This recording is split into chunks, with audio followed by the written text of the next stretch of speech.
नमस्कार किसान साथियों, आप सभी का स्वागत है आपके अपने यूट्यूब परिवार में। आज हम आए हैं अपने प्लॉट पे। हमने आज लाइव दिखाएंगे आपके लिए मिर्च में लगने वाले एक भयंकर रोग के बारे में, जिसमें मिर्च लगभग पूरी तरीके से ख़त्म भी हो जाती है कुछ किसानों की।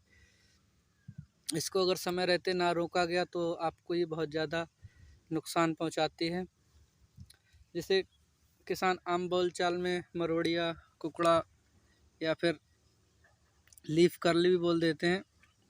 इसके बारे में बात करेंगे साथियों। लीफ कर्ल जो होता है, आप प्लॉट पे दिखाएं तो सीधे सीधे ये होता है। इसमें क्या होता है कि जो पत्ते होते हैं बाद के लिए बहुत ज़्यादा घने और छोटे निकलने लगते हैं। ये थ्रिप्स द्वारा फैलाया जाता है। जब इसका रस चूस लेती है थ्रिप्स तो ये पत्ता जो है ऊपर की ओर मुड़ने लगता है। फिर इसी पौधे का रस चूसकर सफ़ेद मक्खी द्वारा दूसरे पौधों में फैलाया जाता है। ये एक तरीके से इसका स्प्रेड होने का तरीका होता है। इस पौधे पे आके वाइट फ्लाई इसका रस चूसेगी और फिर जाके दूसरे पौधे पे रस चूसेगी जाके, तो ये उससे ट्रांसमिट हो जाएगा, फैल जाएगा। इसके नियंत्रण की बात कर लेते हैं तो इसके लिए नियंत्रण करना एक प्रभावी दवा अभी तक नहीं बनाई जा सकी है।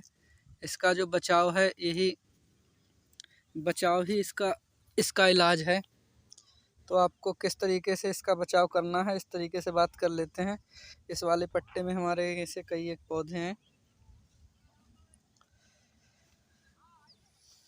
बचाव के लिए इसमें जो वाइट फ्लाई का नियंत्रण करने के लिए जो भी टेक्निकल आते हैं वो आपको इसमें लेने हैं, जैसे कि पायरॉक्सीफेन प्लस डाइफेंथ्रॉन, जो कि SLR 525 नाम से आता है, GSP कंपनी का। इसकी आपको 2 से 2.5 ml प्रति लीटर पानी के हिसाब से डोज बना के स्प्रे करनी है। पेगासस दवाई आती है जिसमें डाइफेंथ्रॉन 50% होता है। उसका एक पाउच आपको एक टंकी में डाल के स्प्रे कर देना है। इसके अलावा बायर कंपनी का जंप आता है। जंप से भी वाइट फ्लाई का कंट्रोल होता है। फिप्रोनिल टेक्निकल होता है और 80% टेक्निकल होता है जंप में। एडमायर में 70% होता है इमिडाक्लोरपिड। तो आप इनमें से भी कोई दोनों में से एक टेक्निकल आप अपनी मिर्च की फसल के लिए इस्तेमाल कर सकते हैं। उसके अलावा आप इंट्रापिड निकाल देंगे तो भी माइट और थ्रिप्स दोनों को नियंत्रण कर लेता है। इसके अलावा थाइमोथाक्सम प्लस लेमडा सालोहेलोथिन आता है। उस टेक्निकल का आप मिर्च में फलाने से पहले स्प्रे करें तो ज़्यादा बढ़िया रहेगा। उसके अलावा फिप्रोनिल से जो 5% ऐसी फार्मूलेशन का होता है उससे भी नियंत्रण कर सकते हैं। दूसरी दिक्कत आती है हमारी मिर्च में मकड़ी से संबंधित, कि मकड़ी को कैसे नियंत्रण करना होता है। ये जो पौधा है ये मकड़ी का है। इसकी पत्तियां जो है नीचे के लिए मुड़ी हुई हैं। तो इस वाले पौधे के लिए आप नियंत्रण कर सकते हैं। इसके लिए आपको बायर कंपनी की ओवेरान 100 ml 100 लीटर पानी के हिसाब से, इंट्रापिड आती है बासफ कंपनी की, उसकी डोज रहती है, इंट्रापिड रहती है 2 ml प्रति लीटर के हिसाब से। 300 ml दवाई 10 टंकी के लिए होती है। आप उसका इस्तेमाल करेंगे तो निश्चित तौर पर ये पौधा सही हो जाएगा।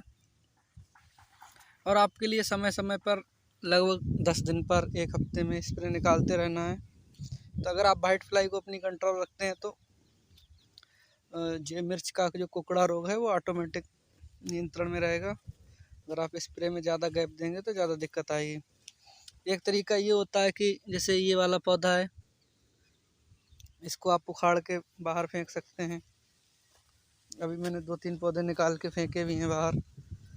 इस तरीके से आप नियंत्रण कर लेते हैं। तीसरी समस्या आती है मिर्च में बिल्ट की। फिलहाल तो अभी हमारे प्लॉट में कोई भी बिल्ट का पौधा अभी है नहीं जो हम आपको दिखा सकें, लेकिन बिल्ट में क्या होता है, पौधा धीरे धीरे पूरा पौधा सूख जाता है। तीसरी दिक्कत इसमें पॉट बोरर की आती है कि इस मिर्च में फूल से ही घुस जाता है, ऊपर थोड़ी दिखाई देगी। उसके बाद आपके फल जो हैं वो काने हो जाएंगे। उसके लिए आप इमामेक्टिन बेंजोएट 5% SG फार्मूलेशन वाला, उसकी 10 ग्राम की डोज एक टंकी में डालकर स्प्रे कर सकते हैं। इसके अलावा जो भी इन टेक्निकल में फिप्रोनिल वगैरह जो भी आप वाइट फ्लाई के लिए यूज करेंगे तो सुड़ी की उससे भी नियंत्रण हो जाता है, जब तक कि बहुत ज़्यादा हैवी अटैक ना हो। तो आपको माइट और थ्रिप्स के लिए दवाइयाँ बता दी हैं, फिर से रिपीट किए देते हैं नाम उनके। बायर की जंप, SLR 525 GSP की, बासप की इंट्राफिट। ऐसे कुछ मॉलिक्यूल हैं आपको जिनको याद रख लेना है। जैसे यहाँ पे गैप कम है तो इससे कोई दिक्कत भी नहीं है, तो इस पौधे को उखाड़ के हमें बाहर फेंक देना है।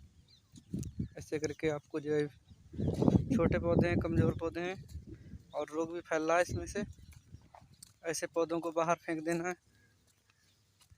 बाकी आपको जानकारी कैसी लगी आप इस समय कमेंट बॉक्स में ज़रूर लिखिए। किसी और विषय के बारे में अगर आपको वीडियो चाहिए तो वो भी लिखिए। अगला वीडियो जो गेहूं की खेती से संबंधित आपको लिए मिलेगा, तो आप चैनल पर बने रहिए और चैनल को लाइक शेयर और सब्सक्राइब कर लीजिए। धन्यवाद।